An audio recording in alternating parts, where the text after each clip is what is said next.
The scent of my Nana's prize-winning roses filled the air, a sweet, heavy perfume that meant family. The old Victorian house, with its wraparound porch and peeling white paint, stood as a testament to 100 years of our history. Today, it was the backdrop for my grandmother's 80th birthday party, and the entire clan was here. Laughter spilled from the garden where my children played tag, and the long wooden table under the oak tree groaned with homemade pies and lemonade. I was at the grill, my father's old kiss-the-cook apron tied around my waist, flipping burgers. This was my peace. After the cutthroat world of my tech startup, these simple moments on the family property were my sanctuary. My wife, Hannah, came up beside me, slipping her arm around my waist. "They're happy, Mark," she whispered, nodding towards our kids. "This is everything. I'm Mark. 42 years old. I built my first company, a small app development firm, from my college dorm room and sold it by 30. That success funded Ether Innovations, my true passion project. But it also came at a cost. I missed birthdays, anniversaries. I worked while my parents grew older, while my kids took their first steps. I'd promised myself I'd make it up to them, and this property, Nana's legacy, was the center of that dream. My younger brother, Liam, clapped a hand on my shoulder, his grin wide and familiar. "Save me a cheeseburger, bro. I've got a surprise for Nana." He was the charismatic one, the talker, while I was the quiet builder.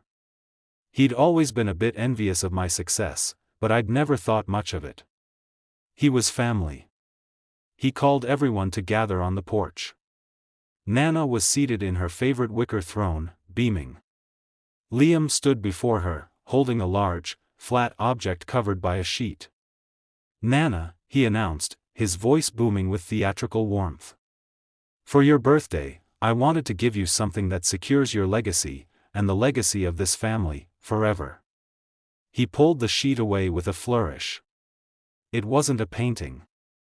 It was an architect's rendering. A stunning, modern, multi-unit condo complex. And it was superimposed perfectly over a photograph of this very property. Our home. The rose garden. The oak tree. All replaced by cold, sleek glass and steel. A confused murmur rippled through the family. "What is this, Liam?" my uncle asked. Liam's smile didn't falter. He turned to me, his eyes glinting with a malice I'd never seen before. "This, everyone, is Havenbrook Condominiums.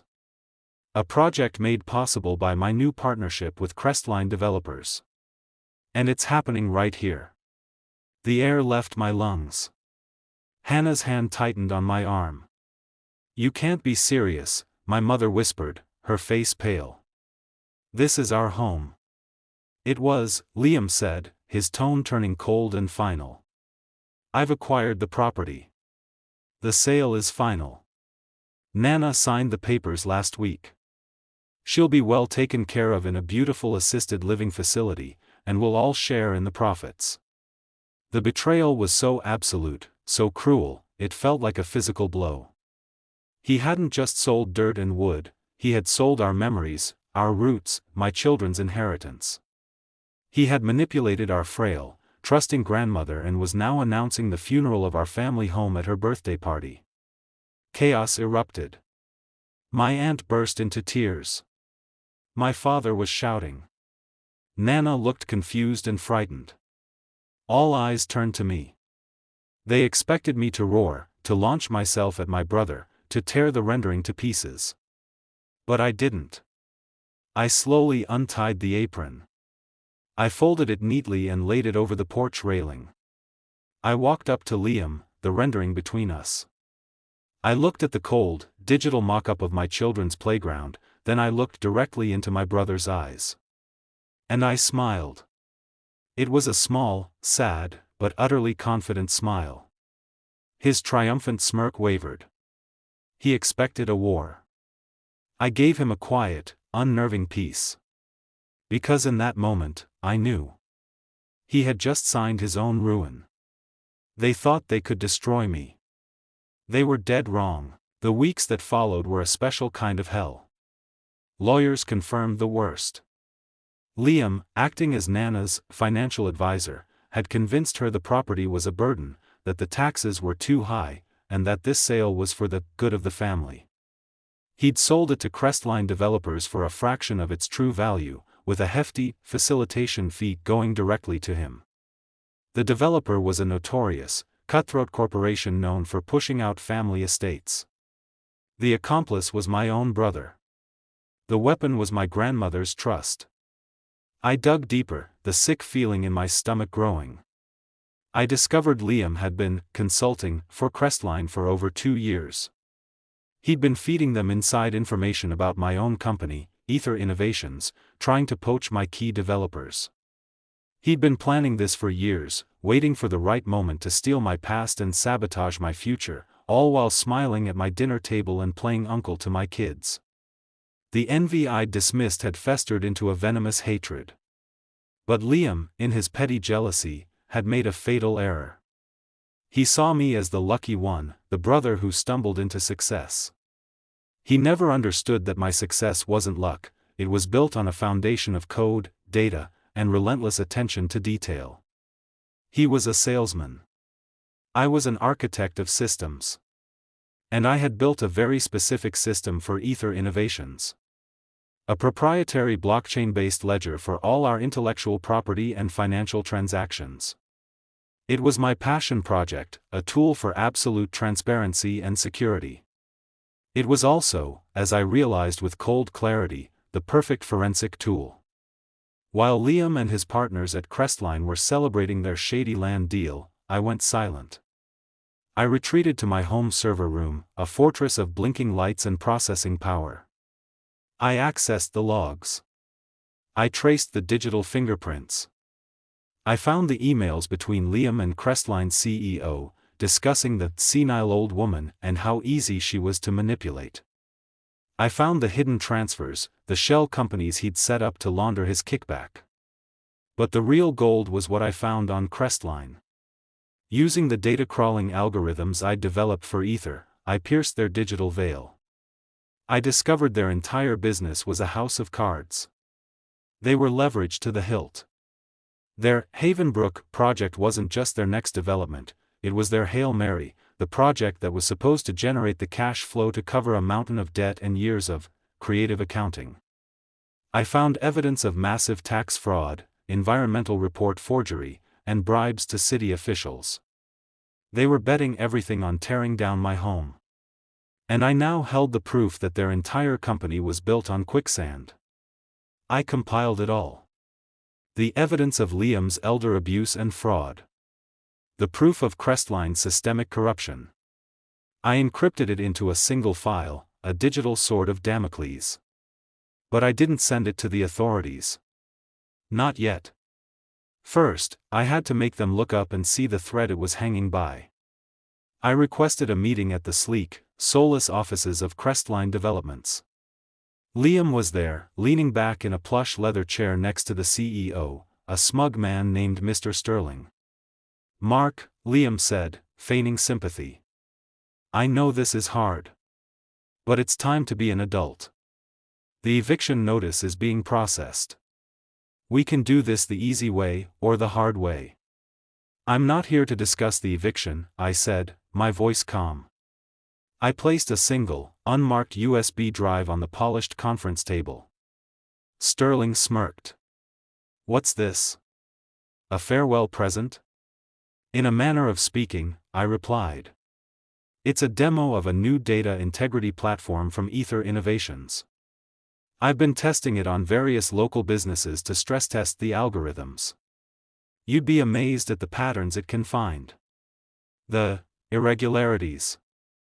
I tapped the drive. "This one is keyed to a specific set of financial and environmental data. Your data, Mr. Sterling. It makes for a very compelling, and very public, audit trail." The smirk vanished from Sterling's face. Liam sat up straight, his eyes wide with dawning horror. "You're bluffing," Sterling snapped. "Am I?" I asked softly. Think about your last environmental impact report for the harbor project. Think about your offshore accounts in the Caymans. My algorithm is very thorough. I stood to leave. Don't worry. I have no intention of using it. Unless, of course, you force my hand. I walked out, leaving them in a silence so profound I could hear my own heartbeat, steady and sure. Liam came to my home office that night, just as he had when we were kids, and he was in trouble. But this time, there was no contrition, only fury. "You have lost your mind," he screamed, bursting through the door. "You think you can threaten us? We'll bury you in legal fees. We'll destroy what's left of your pathetic company." This was the anger. I waited. When I didn't react, he switched to manipulation.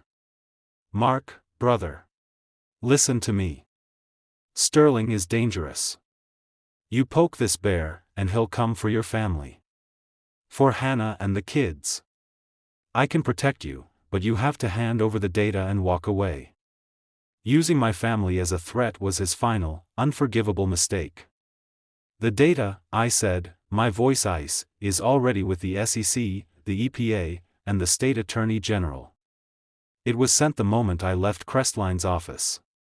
Along with a full dossier of your own activities, Liam. The elder abuse. The fraud. The forged signatures. The blood drained from his face." He began to beg.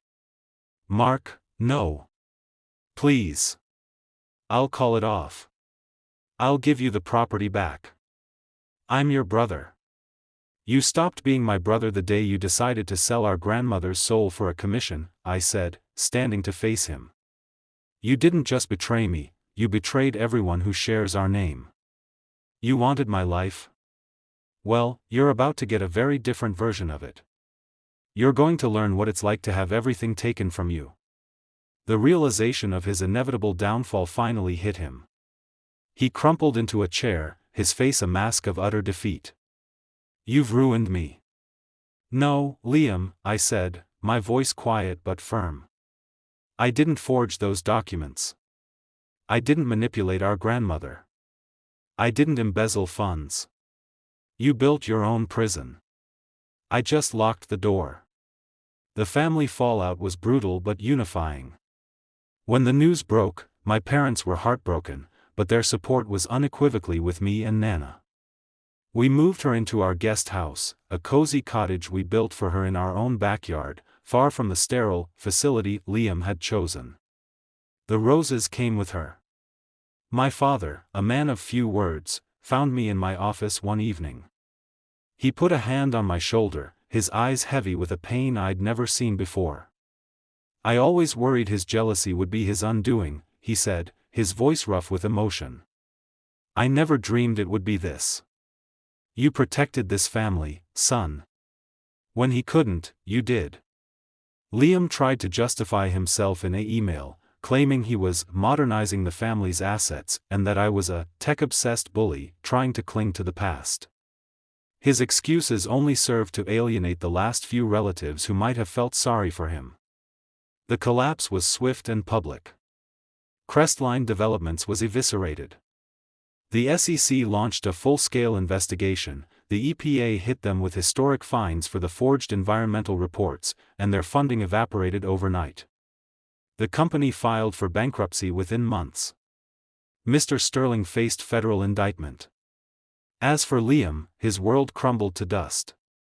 The charges of elder fraud and forgery led to a conviction. He lost his real estate license, his reputation, and every cent he had made from the deal. The family, once his greatest asset, wanted nothing to do with him. He became a ghost, a cautionary tale whispered about at family gatherings. With the evidence I provided, the sale of the property was voided by the courts due to fraud and undue influence. The old Victorian house, the rose garden, the oak tree, it all came back to the family, placed into an ironclad trust managed by me and my parents, ensuring its protection for generations to come. But I didn't just reclaim the past, I built a new future. The success of my data integrity platform, the very tool I used to bring down Crestline, became the cornerstone of Ether Innovation's next phase. We became the industry leader in corporate transparency and security. The very betrayal that was meant to break me became the catalyst for my greatest innovation. Today, I'm sitting on Nana's porch, watching my children play in the same garden I did. The scent of roses is sweeter now. The silence is filled with peace, not pain. I learned that the most powerful revenge isn't a loud, chaotic explosion. It's a quiet, precise, surgical strike that uses your enemy's own weapon, their greed, their arrogance, their lies, and turns it against them. They thought they could destroy me by taking my home. They were dead wrong. They didn't realize they were just clearing the land for me to build a stronger foundation. His prison sentence is just the beginning. The world has a way of collecting debts that a court never could. If you've ever had someone try to tear down your world, share your strength in the comments. And subscribe for more stories of those who rose from the ashes.